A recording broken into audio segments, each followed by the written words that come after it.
আমি একটা বিবাহ করেছিলাম, আপনারা এটা সবাই জানেন। এবং বিবাহর প্রথম দিন রাতেই আমি মানসিকভাবে সিদ্ধান্ত নেই যে আমি এই মহিলার সাথে সংসার করব না।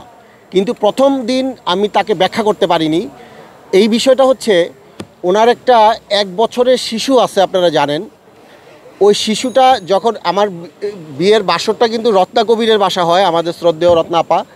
যখন এই বাচ্চাটা কাঁদতেছিল, মার বিয়ে হয়ে যাচ্ছে, বাচ্চাটা কিন্তু কাঁদতেছিল, সেদিন এই মহিলা বাচ্চাটাকে এমনভাবে শাউট করে একটা ধমক দিছে এবং তার হেল্পিং হ্যান্ডকে।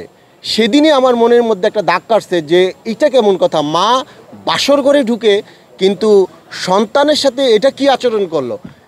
ওই রাত এটা ভাবতে ভাবতে আমার কেটে যায়। এরপরে সেকেন্ড দিন আপনাদেরকে আমি সব বলেছি তার ব্যাপারে। আস্তে আস্তে আমার কাছে যখন আসে, বিয়ের 3য় দিন আমাদের ডিএ তায়েব ভাইয়ের মাধ্যমে আমি ওই ভদ্রমহিলাকে সাফ জানিয়ে দেই যে আপনার সাথে আমি সংসার করব না, আপনার সাথে আমার সংসার করা সম্ভব না।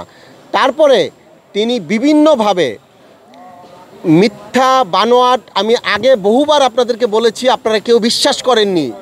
কারণ দেখেন, উনি যেই প্র্যাকটিক্যাল অ্যাক্টিংগুলো করেছে, এগুলো একটা মানুষ বিশ্বাস করতে বাধ্য। তিনি এই অ্যাক্টিংগুলো করে সকলের মানুষের কাছে, আমি এই ইন্ডাস্ট্রিতে, এই ফিল্মে, নাটকে আমি রাসেল মিয়া যে স্ট্রাগল করে আজকে রাসেল মিয়া হয়েছি, আমি যে কষ্ট করে এই জায়গাটায় আসছি, তিনি কিন্তু 1 মিনিটের মধ্যে মানুষের কাছে আমাকে একদম খারাপ করে দিয়েছে। আমি আপনাকে একটা কথা বলি, গতকাল রাতে আমি গুগলে সরি লিখে সার্চ করেছি।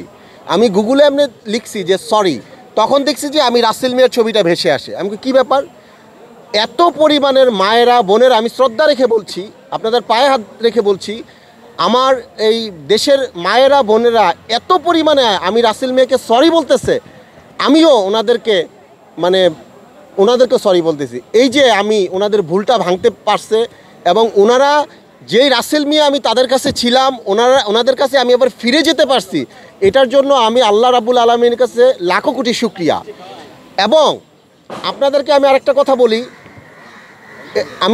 আমি আপনাদের মাধ্যমে ভদ্রমহিলাকে বলি, ওনার যে হাজব্যান্ড এখন হয়েছে, উনি বিয়ে করেছেন আপনার 29 অক্টোবর। আমাকে ডিভোর্স করেছেন কিনা আমি আদৌ জানি না, আমি কোনো কাগজপত্র পাইনি। তবে এইটা আমি আইনের মাধ্যমে, আদালতের মাধ্যমে আমি জানব। এই ভদ্রমহিলা বিয়ে করেছেন যেই সাংবাদিক মহোদয়কে, এই সাংবাদিককেও উনি কিন্তু অস্বীকার অলরেডি করছেন। আমি আপনাদের মাধ্যমে ওই ভদ্রমহিলারকে হাত জোর করে অনুরোধ করে বলবো, মানুষের জীবনকে নিয়ে আপনি খুব বেশি আশাআশি করে ফেলেছেন। এটা বাংলাদেশ। আপনি একবার হিজাব নিয়ে একটা কথা বলেছেন যে 5 কোটি টাকা দিলেও আপনি হিজাব খুলবেন না।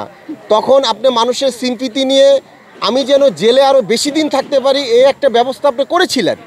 কিন্তু আল্লাহ সহায় থাকলে আর মানুষ যদি সত্য হয়, দেখেন আমি আপনাদেরকে একটা কথা বলি, আমাকে গতকালকে 84 জন সাংবাদিক আমাকে ফোন করেছে যে রাসেল ভাই আপনি একটা ইন্টারভিউ নিতে চাই। আমি বলছি ভদ্রমহিলার ব্যাপারে আল্লাহর রস্তে আমি কোনো কথা বলবো না। আমি এখন পর্যন্ত আপনারা আমার মুখ থেকে কোনো কথা বের করতে পারেননি। আমার বিশ্বাস ছিল আমি রাসেল মিয়া যদি সত্য হয়ে থাকি, আমার ভিতরে যদি সততা থাকে, তাহলে এটা ফুটে উঠবে এবং আপনারা সব দেখতে পাবেন, এবং অলরেডি আপনারা দেখতে পাচ্ছেন। আমার কথা হচ্ছে যে উনি যেহেতু বিবাহ করেছে, ওই যে সাংবাদিক মহোদয়কে বিয়ে করেছেন, আপনি বিয়ে করেছেন, আপনারা সুন্দরভাবে সংসার করেন, আপনার প্রতি আমার পক্ষ থেকে অনেক শুভকামনা থাকবে। এই যে মহিলা, আপনারা তো নাম জানেন, সরি ওই সাংবাদিক মহোদয়ের নাম তো আপনারা জানেন।